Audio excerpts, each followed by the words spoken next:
So we're in town, so went in the old cash generator. Normally a decent shop in here. You can always pick bits and bobs. There were a Warhammer figure there I was half tempted with as well, since I'm into that now with the figures.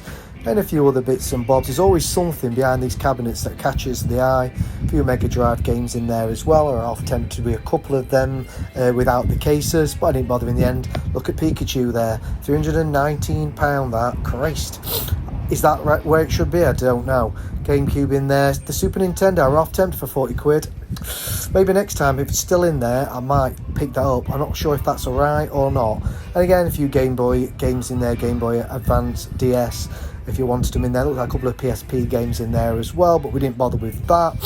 They've always normally got some decent games in here, and I did pick up a couple of games. I thought, why not? Got this for $2.99, goes for a little bit more in CEX, and I got Virtual Fight for 99p, needed them anyway, so I picked up 2 games. Critical Hit's a really good shop, guys, and we've actually got a Warhammer shop next to it as well if you're into that, but it's mainly for Funko Pops. If you're into that, there's absolutely loads, and they're all some really expensive ones in there. They do have a handful of games, again, they're expensive, but they are quality and well looked after. Now, this caught my eye. I asked how much it were.